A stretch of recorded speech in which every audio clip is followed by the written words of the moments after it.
What is going on, everybody? My name is Brandon Pettis, aka Louis V. Titan. I'm joined here with Alex Irwin, aka Nighty Knight, and then Garrett O'Toole, aka Mr. Tools.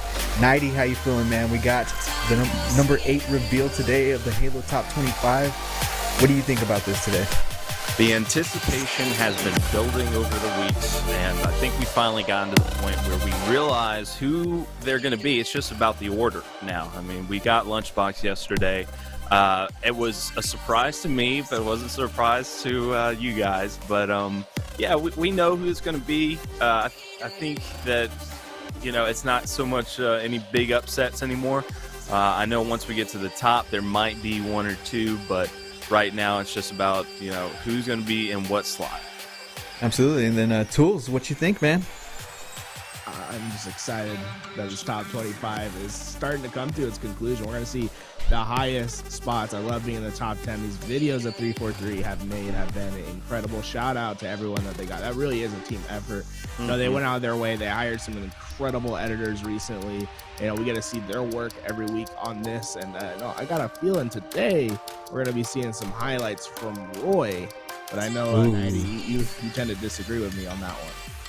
Roy, I think, is got to be with his brother. You know, it's Lunchbox and Roy. They were so close throughout. They never competed without each other except for one or two events. Actually, it was 3 or 4 events, but they only won.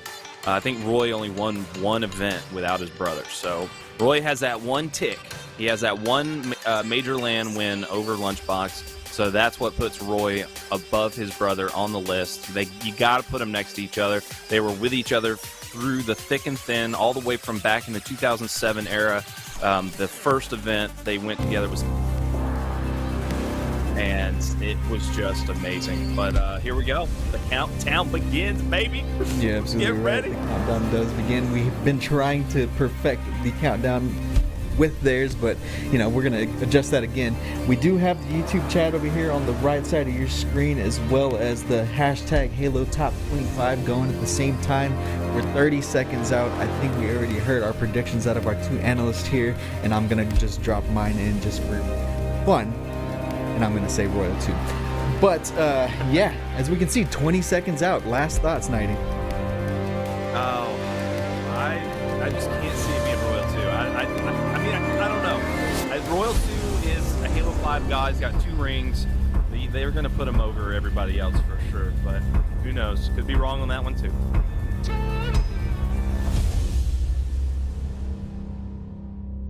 Here we go. And now for the best play of the tournament. It's Walshy 1-on-4 against Carmen. Walshy. He sticks shotgun, stops the flag. BXR's ghosting on him, charges over to Pink Tower. Makes quick work of Gandhi and heads back in for the flag return. You not sold yet? And makes the flag return. Roy, like, I don't think Walshy should be below Roy. There are few in all of esports that are as prolific as Dave Walsh. Walsh was really the first gaming superstar. You don't like him in a number 8, huh? Now you are the epitome of, look at your fans. Oh, man. How awesome is this? He was the one who embraced it. Now, Ogre 1 I and get, but carried this it into something that was bigger than what we were at the same time. Oh my If there was God. one person that you'd pick to be the poster boy of Halo, Walshy is that guy. Looks like YouTube chat's man. got double needlers up. I'm not happy right now, dude. That is just, that's some showmanship right there. I'm about to go against. I like how And the crowd now erupts for Walsh and the rest of it. I did notice that with Frost, they used like an Xbox One controller.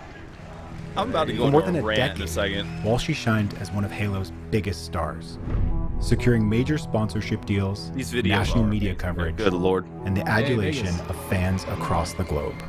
Such beautiful content. Going to those events and seeing how he was idolized. Legendary player who everybody at events would look for, Oh my recognized God, they got immediately, Sundance, and let's rushed go. towards. Signed autographs, took pictures, OG. and big smile on his face all the Founder time, no of matter OG. how tired he was. People wanted to be Walshy. They wanted to learn from him. They wanted to follow in his footsteps. And I remember seeing him and thinking like, man, this guy's like larger than life. He was literally on a huge poster crazy, in bro. every hall. He was featured front and center. Reporters wanted to speak to him.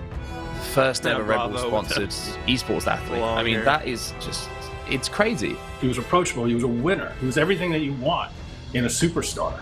He was like our Derek Jeter. Final boss, once again, earning the right to call themselves champions.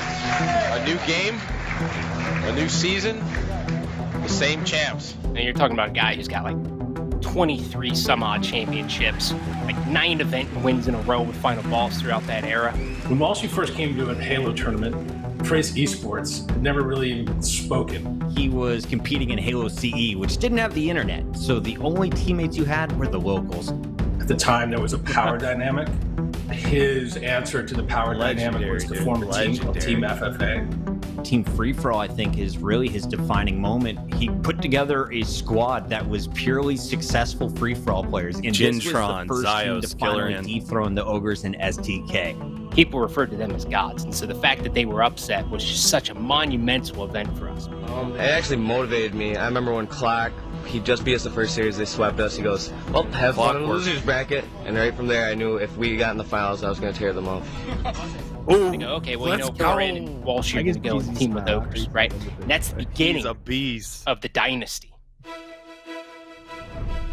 Walshy's extensive resume boasts over 20 major event wins, including a record 9 consecutive tournament victories. And he was 3 so national good, the championships. Ogres picked him Few up so they players could in become history dominant. can match his phenomenal That's how good success Walshy in Pro was. Halo. Dave always had a plan. He was so thoughtful with his approach to the game. Walshy would make these plays, which what I would call the weasel plays, right? He'd play bottom middle, and the whole game would flip. Midship in Halo 2 was a nightmare. Absolute nightmare. Walshy loved it. Walshy's home, baby. Intermix. Triple, baby. Always found the nerdiest spots. One of the first people to start adopting the double shot. Button glitches, he was a master. He was Mr. Close-Up, BXR, BXB. We're about 100 yards away, and it takes Get out of here. 49-49, Walshy takes it over, Captain Clutch. Most people would take their thumb off of the thumbstick to hit a button like jump or melee, not Dave. Walsh would sit like this, like it was a praying mantis. He's getting ready to strike. And he used to have strong index fingers. Dave is definitely known for the insta-explode. He was the guy who took the plasma grenades and made them lethal. What he excelled at was taking advantage of everything he possibly could, and I think tactical advantages. Is his focus in the back of his room on the back wall? Like, I swear his posters are in high def. more important to shoot guys through cracks for double kills if you're Walshy. Walshy! Got him. Love that clip. Love that clip. That's a great edit. Dave was the leader on all of his teams. He was always the one who was making sure that the business is getting done both in the game and behind all the business. scenes. Walshy was always going to give whatever he could to his teammates to make sure they were in the best spot to succeed, and he was always there picking up all the other pieces. Hey, He's got Lunchbox intrinsic and Walshy, motivation let's to be go. the best. No matter when the odds are Number against 9 and number 8. that little weasel was always going to be swinging for the fences. You knew what you were going to get with Walshy, no matter what. Right? You were going to get somebody who's going to do everything in their power to be prepared for any situation. He's going to surround himself with talent. Oh, make that's that one of my talent favorites better, right there. and who hated to lose.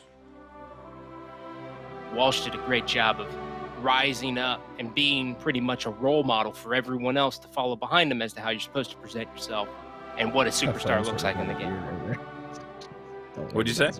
Flamesword was in the Athletic picture kid who without a loved to beard. I compete, didn't even recognize Oh, him. yeah. wanted to be the best in the world, and Walshy put the wrestler? time in. And with Yeah, the man. length of his Competitor career till the end. and how well he did during his Fashion career, designer. there's no question he's one of the greatest to ever play the game. What doesn't he do? Great chess player. All right. So not agreeable with that, and obviously a lot of people voted him at the top, but obviously a lot of people didn't vote him in the top 5. So let's talk about it. Well, I had Walshy yesterday. Like I thought he was gonna fall between 5 through 8, or 5 through 9. All right. After we saw Frosty, it's something about like I think this isn't a knock on Walshy. I just think the new legacy that's being born, what Snakebite, what Royal 2, and what Lethal have done have kind of pushed a lot of the old professionals down the rung, which isn't like Walshy's accomplishments are still incredible, right? And he's still just an OG who really paved the way for a lot of these new people to come in. It's just now it's the new generations here, and they're really, really freaking good at what they do. You know, like it's just so hard. But when we're getting to now, it's like between 7th and 8th, we're talking about a 3-point differential. It's so tight up at the top. But yeah, Walshy, there was just so much that he did early on in the days. And I think it's what we're seeing now is that maybe the judges are putting a little bit more emphasis on the H5 circuit and the competition that was there and the world championships that were won. Yeah, rings and different titles is going to be big for me. And I think Walshy having multiple rings in different titles, being Halo 1 and Halo 2, and then going into Halo 3 and winning an event, and then staying at the top throughout 2008, 2009, being in second place without the Ogres, you know, and forming multiple rosters. He was on multiple rosters. There's a lot to pack in when you talk about Walshy. He had such a diverse career. I think a lot of people are going to take a lot off of his career because of his 2010 run. He did very poorly in 2010. 2010 was like top 8, top 12, top 16. 2011 was top 24. And then he made his way back to top 8 with Ninja and Mikwin, but he just was never at the height of his greatness anymore after that. And that's when he quit and became a caster. But it doesn't take away from how dominant he was. His impact is just like the greats. He was, you know, back in the day, he was that guy winning the individual tournaments just like the Ogres were. He was dominant in 4v4.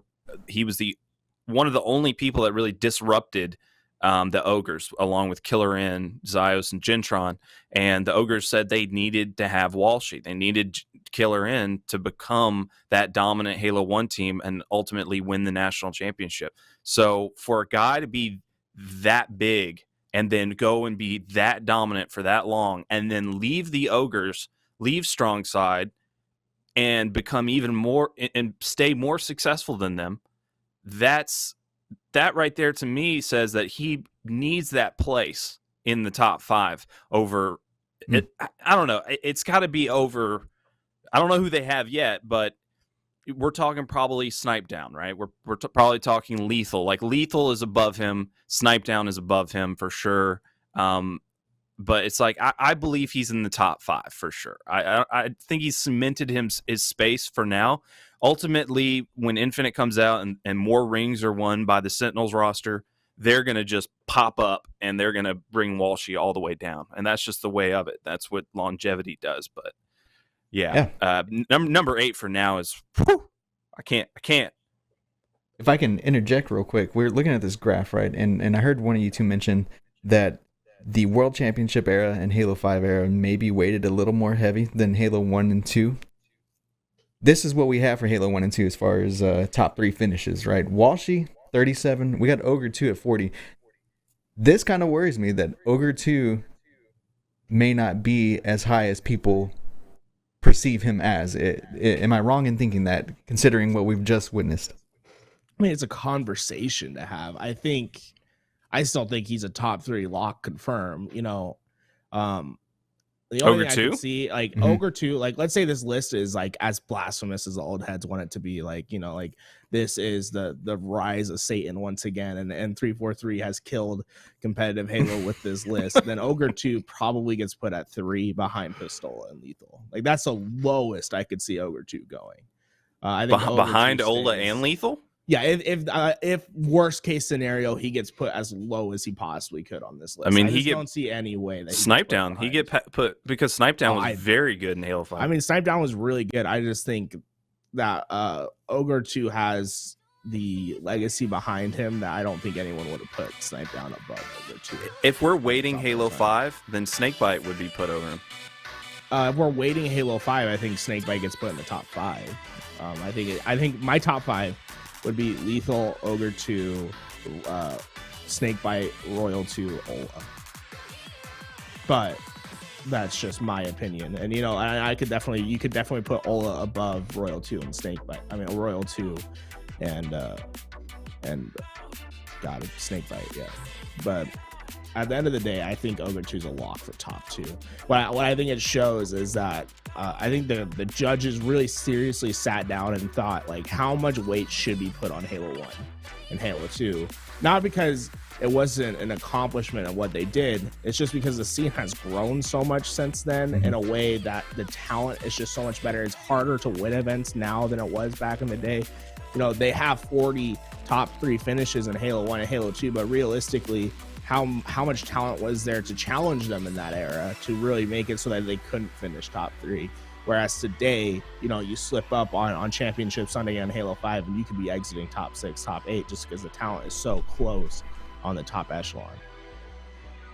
Yeah, there is some incredible people. It all really started with Snipe Down. I think Pistola and Snipe Down both, we noticed a big shift in the abilities of individuals when it came to those guys. And then in Halo 3, it got even bigger when we noticed, you know, early rises in the amateur bracket of like Formal, and we were seeing young people like Snakebite and Royal 2 at the end of Halo 3. And then that's when Reach, we were just seeing a plethora.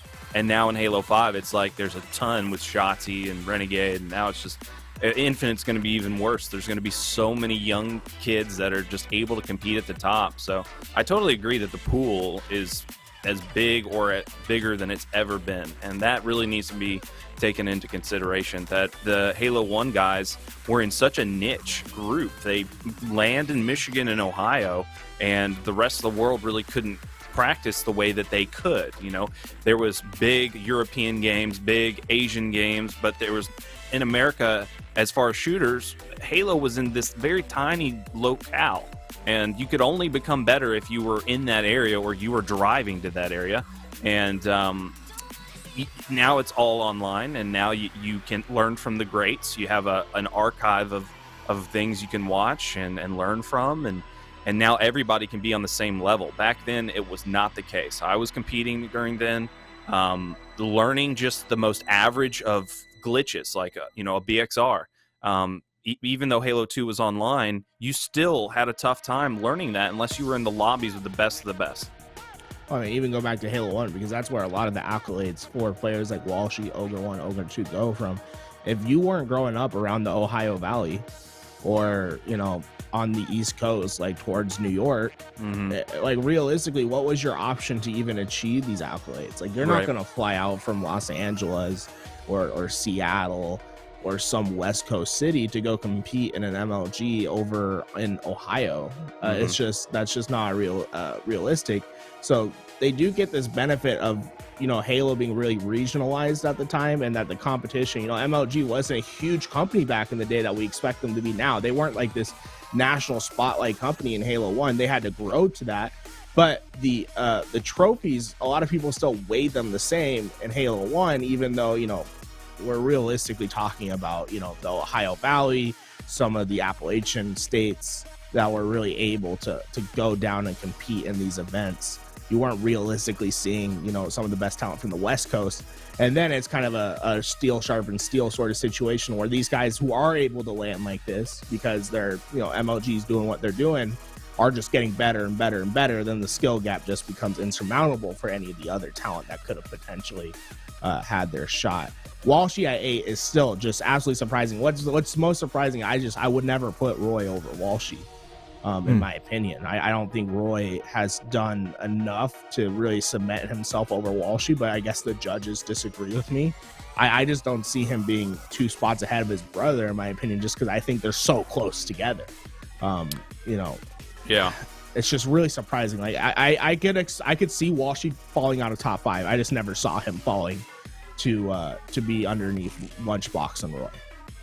Yeah, the thing about it is, when we talk about the weightings, I think that's where it comes down to once we're getting this close, is that Halo 3 was so much bigger with so much more talent, and Walshy only won the first event, which, you know, that's when everybody was trying to find their way, and Final Boss already had a very firm grip on their chemistry and their planning, and they used Team Classic to really understand the game better. They land with them, they boot camped. So they kind of like, you know, stole all the strats, and they knew exactly how to win games at that point of the meta.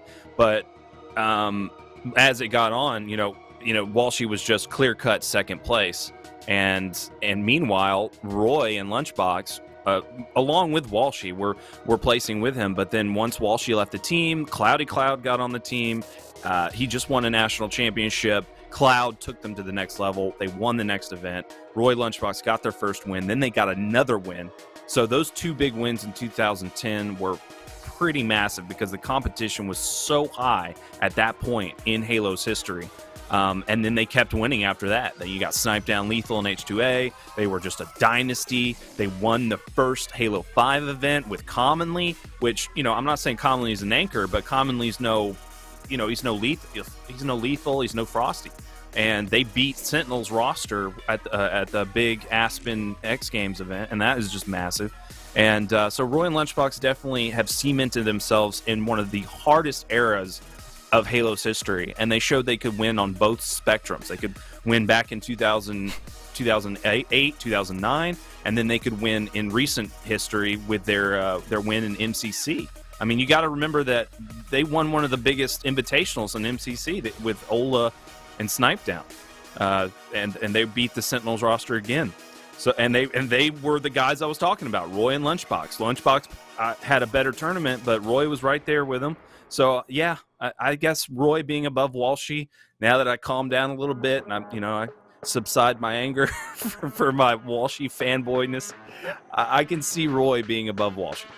Yeah, the Halo 2 anniversary, I guess, is probably the X factor here, just because Roy and Lunchbox's Halo 5 career, they have the one victory, which it's kind of the same as Walshy's, I suppose. It's I don't really consider Snipe Down and Roy these incredible Halo 5 players where Walshy might get that same reputation, even though, like you said, he was in top 2. He was still in the pack, but he just never was able to replicate the same success in Halo 3. And when you compare that to the other players he's competing against, especially Lunchbox and Roy, right? It's the championships happened after Walshy left. I think that's a good point to put it on. That being said, it's just hard for me to put Lunchbox and Roy above Walshy still. I just Walshy's Walshy, but I also think that's my biasy coming in, just how much I like Walshy. Walshy's one of the most likable people in the world. Yeah. He revolutionized how to trash talk. He has so many iconic moments. The man's a mogul in the way that he moves around the world. He's working for Red Bull now. He was the original Red Bull poster boy. If we're talking about legacy and who left the most impact on the scene, then Walshy's a top 3 player confirmed. There's no question about it. Sure. But when you take out the outside factors, so you talk about gameplay only and what he was able to do in the games, I think his lack of success in Halo 3 compared to what he had in previous titles is what puts him down. Do I necessarily agree with that? I'm not sure. I think this is maybe one of the times where you could have weighted Halo 2 a little bit more heavily just because of what he was able to do in Halo 3. And then the other thing I would say in Halo 3, he was the one that really, when you think of Instasplodes and mechanics of the game, Walshy's the guy, right? BXR, BXB, Instasplodes, whatever it was in the game to give yourself a little bit of an advantage, Walshy was the man that was using it. And like you said, it's just so hard to see other people ahead of him, but it's understandable. But it's a razor thin edge when we're getting into this top 7. That's very true. Everybody's just so darn close when it comes down to it. And I think this list is helping me realize a lot of things that I wasn't in the beginning when I was creating my own list and when I was thinking about it. I think that this list has taught me a lot of different things about how to consider their different players' careers when you're comparing them. First of all, comparing careers really isn't, the biggest of deals. Everybody's going to have different ages. You're going to come into the scene at a different time. Walshy was one of the forefathers. He was competing in the early era, 2003, 2004, and it is what it is. He couldn't compete at the top when the game was the biggest of big, when millions of dollars were on the line, and that right there stinks. I'm sure that when he's casting those big $2 million world championships, and he's like, man, if only, right? It's just unfortunate. Careers will be what they will, and that's a fact. And when you say, oh well, Michael Jordan, LeBron James, you always gotta consider all of these different tangible elements, all these statistics, and looking at that top 3 finishes. What the heck am I looking? Oh, okay. Halo 4 Halo 4 anniversary. Okay, gotcha. Yeah, but a lot of people over Walshy isn't too big of an issue, honestly, because there are going to be people that, like, Walshy's going to fall out of the top 10 soon, and that's just a fact. Well, man, it's like one thing I forgot that Ogre 2 was playing during Halo 2 Anniversary and Halo 5 for He was winning events, yeah. Yeah, he was still winning events, and I think that maybe that's what puts him in the top 5 compared to all the other old pros. Ogre 2 in the top 5. Career was just so long. Well, it's like, you know, I obviously, like, he's in the top 5, but like when we're talking about Walshy falling on the top 5, you know, like we would put Ogre 2 and Walshy on the same echelon, right? So it's like, what puts Ogre 2 into the top 5 conversation? No, because Ogre 2 came into Reach and was dominating Reach, became the national champion. That's what I'm saying, is like his career was just so much longer. He has so much more to put forward than someone like Walshy. So that's why for me it wasn't a surprise that Walshy fell out of top 5. Yeah. Whereas people are like, oh, where's Ogre 2 gonna be now? Well, it's like Ogre 2 was winning in Reach. He was winning in Halo 2 Anniversary. Yep. He tried his best at 5, and eventually age did catch up with him. Yeah. But you know, when you get replaced by literally the best player to ever do it in Halo 5, you know, like the MVP is, you know, I think your legacy is cemented. Yeah. I think Ogre 2 is a shoo-in for top 2. And like when we think about everything else, I just don't see Ogre 2 having the same fall as some of these other pros that we expected to see in top 5. But look at these land victories win percentages, man. It's just Ogre 2. That is a beautiful sight. And Walshy right there with him. So darn. But then Lethal comes up right there early in his career. You know, he was amateur in Halo 3, but you know, that didn't last long at all. He won the first Halo Reach event ever. He won the next Halo Reach event. He almost won the third, the major. He got second place with Neighbor, and he just solidified his self right there. That was it. People knew right away Lethal was the real deal, and he's been a top competitor ever since. It's just unreal. I honestly, you got to put Lethal at number 1 eventually. If he wins another ring in Infinite, like, he is number 1. Like, what he's done in his career is just unbelievable. He really came up by himself and was on so many different rosters and found himself success in just the most unlikeliest of ways, with, you know, Pistola having the unfortunate accident that he did, and then moving into Evil Geniuses and just taking the advantage he had. You know, a lot of pressure was on that, and he just fit in like a glove and was dominant with that team. And then he won the first H2A event with Formal and Maniac and Legit, and just showed that he had what it took to just dominate all the other best players. Lethal is unreal. Those percentages are incredible. Walshy, Lethal, Ogre 2, having those percentages, it hurts to see Walshy fall like that, but it's inevitable. As time passes, you got to see the greats fall. The only thing I would say is, like, I would hope that there's not too much weight. I don't think there is, because if there was, Ogre 1 would be in the top 10 on the win percentages, because then it discounts players like Snakebite who had an amateur career. You know, like it's almost as if you had an actual amateur career where you grew as a player and became better and better over time, then you're discounted because you're getting top 24 at some events as you're grinding with the amateur scene. And I think it's like, you know, you gotta look at like at their prime. But that being said, it's so impressive seeing, especially from Lethal. I think Lethal has proven himself to be the X factor when it comes to teams. I mean, he just hops on and just wins and wins and wins and wins, and I don't think that's going to be changing anytime soon. Yeah, no. they've got at least another 5 or 6 years in them, maybe even more. They're just so darn dominant, and we love watching them. I mean, we had them on Money Tuesday. They're just one of those groups of people that just do not miss, do not hardly ever make mistakes. And it doesn't seem like they're slowing down. They've got all of their lasers pointed at Infinite, and with that determination, they're just so active, right? They're just ready for it, and that's when they're going to overtake the legends, and they'll become the new GOATs. Yeah, I had us on Walshy Watch for a minute there just to see if he's responded yet. Nothing yet. So silence so far, and I feel like maybe that's not necessarily a good thing. You know he's going to come back with something just hilarious that just blows up Twitter again. Right. Good old Walshy fashion. Walshy he was a judge? so maybe he judged himself a little bit less. You know, there's always that tendency to be like, can I really put myself like at this spot? Maybe he should have put himself at 1. Yeah, you know, he might have put himself at 1. But, man, I wonder if they had a rule where you couldn't vote for yourself on the list. That might be it. Yeah, that might be it. I don't think they would do that, but there's always that chance that they did, just because they had like a couple of pro players that were doing their thing on the list. But yeah, I mean, we're talking about 1 point difference between 8 and 7, so you know, not much. And then 6 and 5 had their differences, and then from there, you know, from there 4, 3 are pretty definitive. Man, 2 and 1, that's gonna be spicy. I can't wait to see what happens. I hope they announce 2 and 1 on the same day, because it's gonna be kind of lame to be like, all right, here's 2, and then it's like, oh, we know who 1 is. You know, it's not the reveal. I want those videos to come out the same day. Oh, they do. You're right. We're gonna get a break on the 23rd, and we'll get number 2 and number 1 at the same time. It's gonna be like, I hope it's like a 20-minute special for those. It's gotta be, right? We'll see though. But yeah, insane that there's only 1 point separating Walshy and then whoever number 7 may be. Given that Walshy's not one of your iconic duos, right? Who do you think could be 1 point off of Walshy?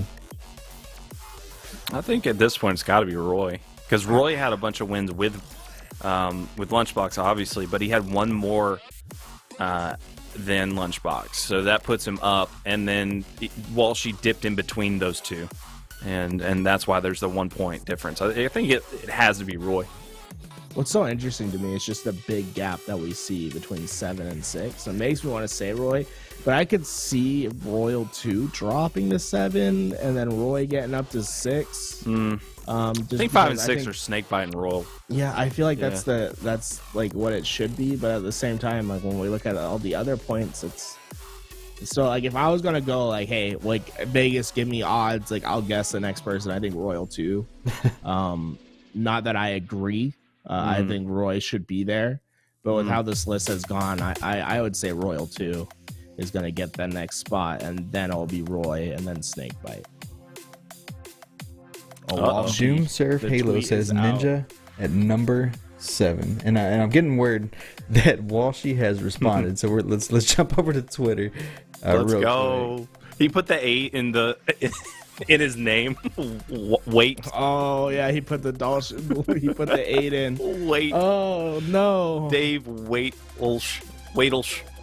Yep, he did that immediately, right? I saw that picture actually. it didn't click to me that the 8 was. Yeah, and it seems no response though, like actual written response. Am I tripping? Yeah, you go to replies, tweets and replies. Yep. There we go. Watch the triple. Wait a minute. Where is it? Perhaps he's already deleted his reply.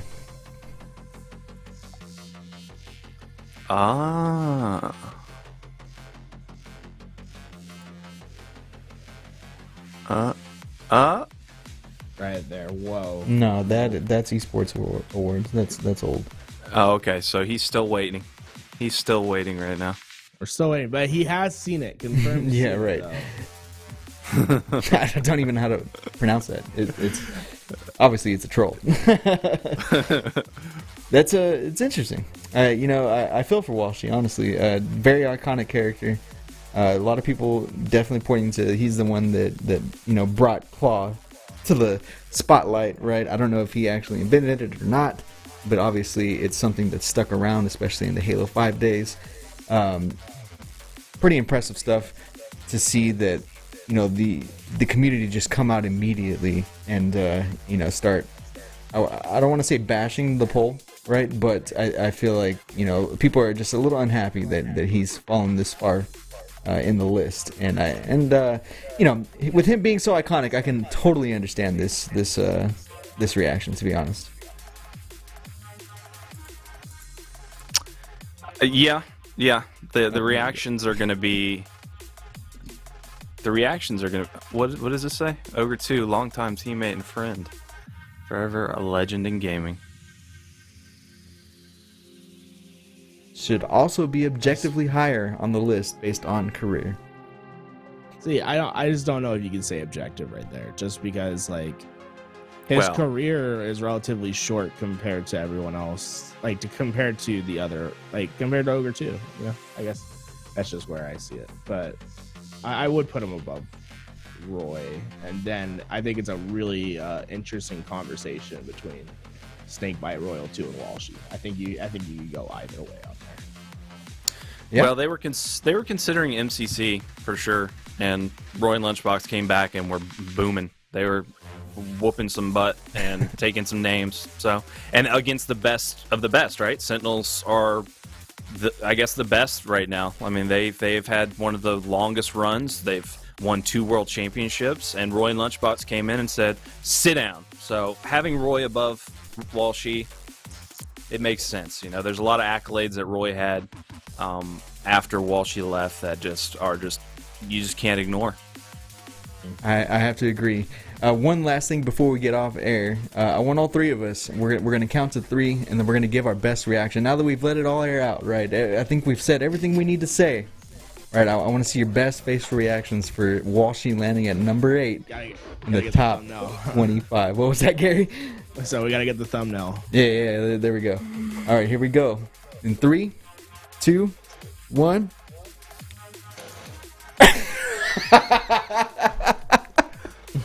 Beautiful. All right, everybody. I think our cashers have let everything out so far. What's up? Did you just see something, Gary? It's wild. It's wild. Oh, bro, at number 8. What? Yep, I feel you, man. Guess what, though? We're going to be back tomorrow, same time, just before the premiere. We're going to be doing the same thing. We're going to be reacting live, and you're going to hear the breakdown from these guys that have been around a lot longer than I have.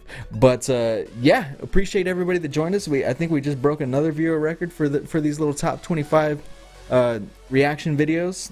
We're doing them live, so thank you for joining us. And, come back tomorrow, everybody. Have a good one.